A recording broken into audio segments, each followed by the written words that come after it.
Right, a very warm welcome back. We're in Sandton today, just north of Johannesburg, and this is the venue for the latest in the series of New Age business briefings brought to you by the SABC, and today very kindly sponsored by Transnet. And at Morning Live SABC, hashtag TNA BizBrief is our Twitter handles and platform. If you'd like to be part of this conversation, wherever you may be, if you're outside the country, we'd like to know what's happened in your countries. We hear about successes and changes and transformation taking place in other parts of the continent. We'd like to know what you did, what could be learned from you, and when you look at South Africa, what do you see? What are we doing well? What could we do better? We'd love to hear your thoughts on that. And also here at home, you might be a budding business person. What needs to be fixed so that you can move ahead and advance? You're looking for a job. What should government be doing? What should the private sector be doing? At Morning Live SABC, hashtag TNA BizBrief. So just before the break, we spoke a little bit about the slow pace of seeing senior black executives in management in corporate South Africa. And the MD of the Black Management Forum said that corporate South Africa is just not playing game. All right, so the other side of this equation is that we're trying to develop black industrialists. We're trying to develop black businesses so they too can be listed in the stock exchange, and that corporate South Africa doesn't look lily white, that there's more black players. What are some of the challenges as an institution, Black Business Council, that represents black business interests? What are some of the challenges that you're facing that we're not seeing the transformation that we should be enjoying?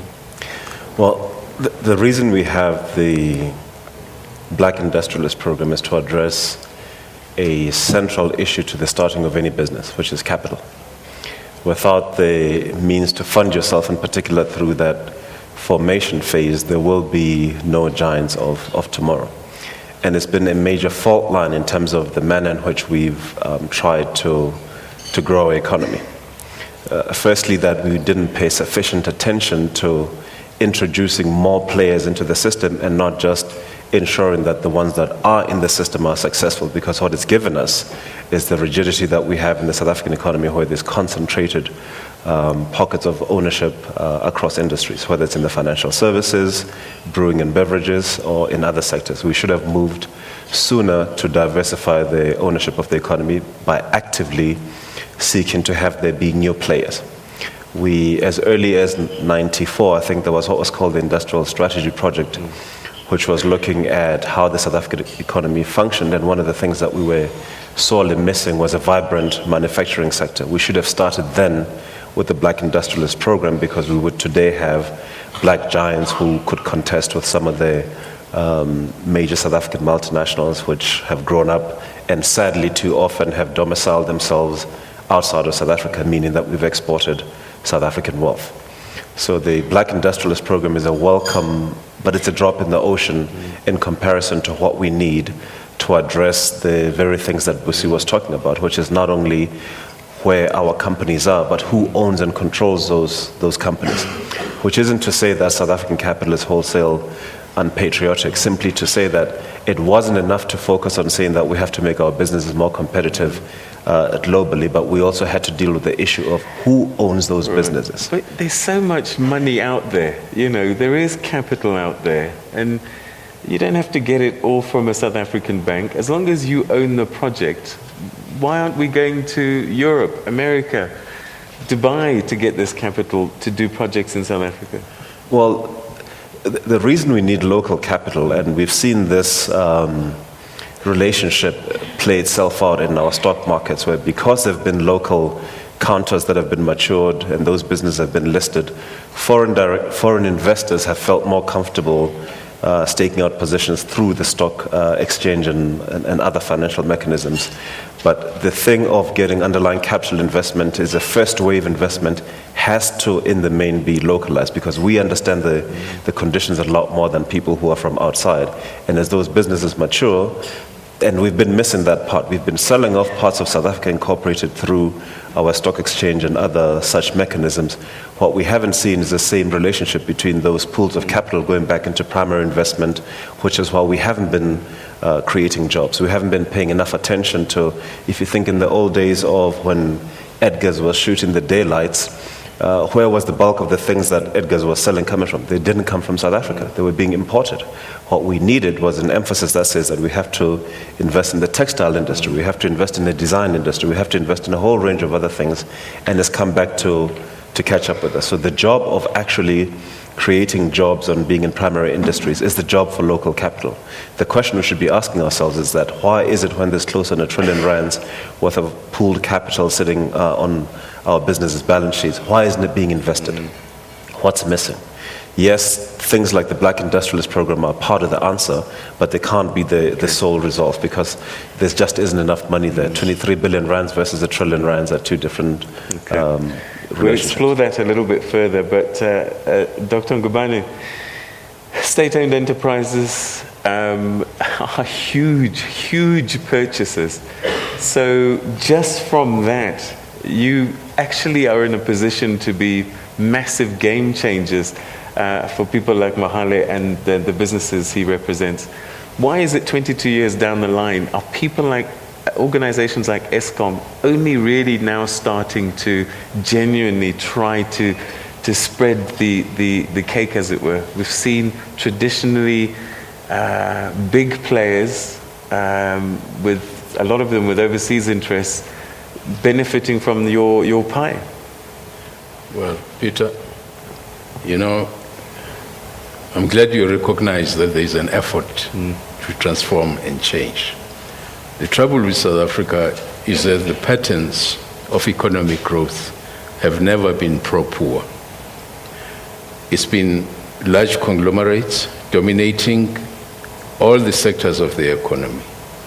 Take the banking sector. It's hardly transformed. You go to the composition of executive management, you go to the acceleration of black businesses into the formal sector, the growth of the SMMEs and support. All this is not coming from the banking sector, which is the payment system for any country, with which no country can do without. The pro-poor growth that we have seen in this country has come from government, through single care grants, through disability grants, to support for students at universities, free education, free hospitalization, etc. So the issue is, in 1990, the Laboria minute before the CODESA negotiations established the NEF, which subsequently was merged with the Manpower Council to create NETLAC. We had high hopes that this would be the high-level, peak-level, summit-level social dialogue, bringing in business, labor, government, communities, civil society, representatives, to thresh out the essence of transformation in this country. We went on that for some time, but it suddenly fractured. You know, we saw, and we're very happy that the president and the cabinet were discussing with labor yesterday. But there is no real collective, all-embracing, inclusive social dialogue platform. So I hope that in trying to chart the way forward, as my colleague, former premiers, Howa, has said, we're premiers at the same time, and I think we did a lot of good work, that we need to see how we go forward from this impasse. Okay. It is a crisis, in fact. So NETLAC must be re-empowered to be the summit social dialogue platform, so that we can ask frank questions away from government, which will be accused of putting pressure on the private sector, etc. Just social dialogue.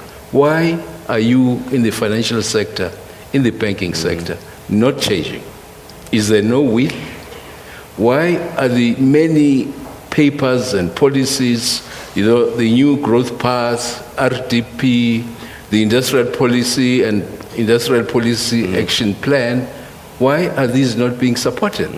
Where is investment in new factories? All right, we see lots of real estate investment around Sandton and other places, but No where factories. are the factories? All right, I'm You going to take another quick break, and when we come back, and I'm glad you've brought up the issue of banks. Mr. Sexwale has sat on a board of a bank, and we'd like to get his insights on that. Oakbay Investments has struggled with banks recently. We'll find out a little bit more about why, and is this something that could happen to others? Is this something that has happened to others? We'll be back after this. Stay with us.